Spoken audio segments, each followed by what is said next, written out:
ওং নমঃ ভগবতে বাসুদেবায়।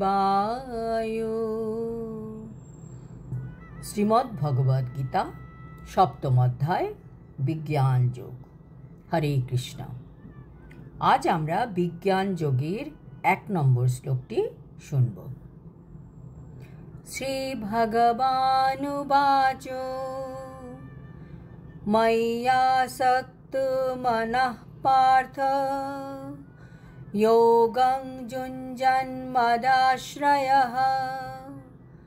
असंशयं समग्रं मां यथा ज्ञास्यसि तच्छृणु।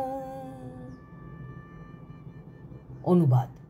শ্রী ভগবান বললেন, ময়ি আসক্ত মনঃ পার্থ, হে পার্থ, আমাতে আসক্ত চিত্ত হয়ে যোগম যুঞ্জম মদাশ্রয়, আমাতে মনোনিবেশপূর্বক যোগাভ্যাস করলে অসংশয়ং সমগ্রং মাং যথা জ্ঞাস্যসি, কীভাবে সমস্ত সংশয় থেকে মুক্ত হয়ে আমাকে জানতে পারবে। তৎশৃণু, তা শ্রবণ করো। তাৎপর্য: ভগবদ্গীতার প্রথম 6 অধ্যায়কে সিঁড়ির সাথে তুলনা করা যায়, মানে স্টেপ বাই স্টেপ আধ্যাত্মিকতায় ওঠার পন্থা। এই সপ্তম অধ্যায় হচ্ছে লিফট, সর্বশ্রেষ্ঠ যোগী হয়ে কিভাবে শীঘ্র ভগবানের কাছে পৌঁছানো যাবে এবং কিভাবে ভগবানকে সম্পূর্ণভাবে জানা যাবে।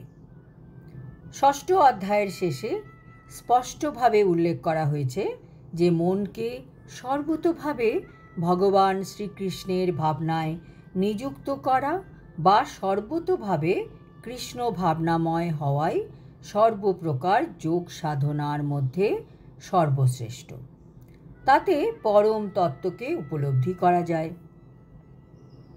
শ্রীকৃষ্ণই পূর্ণ এবং বিজ্ঞানসম্মত জ্ঞান। কৃষ্ণ ভাবনাময় ভক্তিযোগ অনুশীলন করার মাধ্যমে সব কিছুই পরিপূর্ণভাবে জানতে পারা যায়, অর্থাৎ পরম তত্ত্ব, জীব, জড় প্রকৃতি এবং তাদের বিভিন্ন প্রকার সম্বন্ধে জানা যায়। তাই ভগবদ্গীতার ষষ্ঠ অধ্যায়ের শেষ শ্লোকের নির্দেশ অনুসারে আমাদের যোগের অনুশীলন শুরু করা উচিত। নববিধা ভক্তির মাধ্যমে মনকে পরব্রহ্ম শ্রীকৃষ্ণের ধ্যানে মগ্ন করা যায়। নববিধা ভক্তি হচ্ছে শ্রবণম, কীর্তনম, স্মরণম, পাদসেবনম, অর্চনম, বন্দনম, দাস্যম, সখ্যম আর আত্মনিবেদনম। এর মধ্যে সর্বপ্রথম ও সবচেয়ে গুরুত্বপূর্ণ হচ্ছে শ্রবণম। ভগবান তাই অর্জুনকে বলছেন, তশৃণু, অর্থাৎ আমার কাছ থেকে শ্রবণ করো। ভগবান শ্রীকৃষ্ণের চেয়ে নির্ভরযোগ্য আর কেউ নেই, আর তাই তার কাছ থেকে শ্রবণ করার মাধ্যমে এই জ্ঞান আহরণ করলে যথাযথভাবে কৃষ্ণ ভাবনাময় হয়ে ওঠার সুযোগ লাভ করা যায়।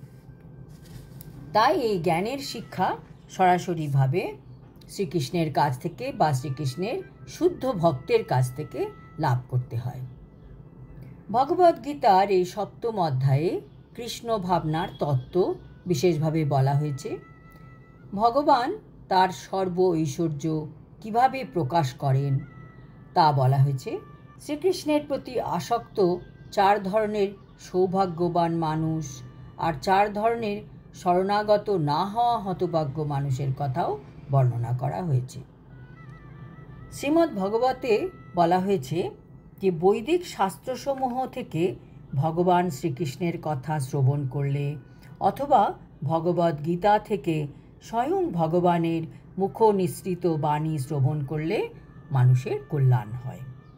কেউ যখন কৃষ্ণ কথা শ্রবণ করেন তখন সকলের অন্তরে বিরাজমান ভগবান শ্রীকৃষ্ণ পরম বন্ধুর মতো তার হৃদয়কে সমস্ত কলুষ থেকে মুক্ত করেন। এইভাবে ভক্তের হৃদয়ে সুপ্ত পারমার্থিক জ্ঞানের বিকাশ হয়। শ্রীমদ্ ভাগবত ও ভাগবত ভক্তের কাছ থেকে তিনি যত কৃষ্ণ কথা শোনেন ততই তার অন্তরে ভগবদ ভক্তি সুদৃঢ় হয়।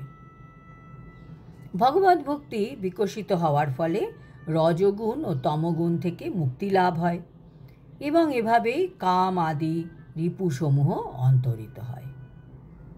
এই সমস্ত কলুষ সম্পূর্ণভাবে দূরীভূত হওয়ার ফলে ভগবদ ভক্ত তখন শুদ্ধ সত্ত্বে অধিষ্ঠিত হন। তিনি তখন আন্তরিকভাবে ভগবৎ সেবায় উজ্জীবিত হন এবং পরিপূর্ণভাবে ভগবৎ তত্ত্ববিজ্ঞান উপলব্ধি করেন।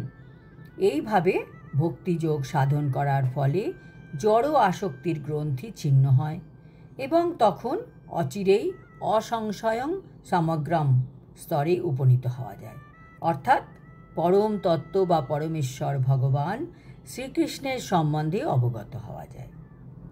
তাই পরমেশ্বর ভগবান শ্রীকৃষ্ণ অথবা কৃষ্ণ ভাবনাময় ভক্তের কাছ থেকে আমাদের শ্রবণ করা উচিত। তাহলেই আমরা কৃষ্ণ তত্ত্ববিজ্ঞান বুঝতে পারব। আজ এই পর্যন্ত। আগামী শ্লোক থেকে কৃষ্ণ অর্জুনকে জ্ঞান এবং বিজ্ঞান বিস্তারিতভাবে বোঝানো শুরু করবেন। হরি ওম তৎসৎ। হরে কৃষ্ণ।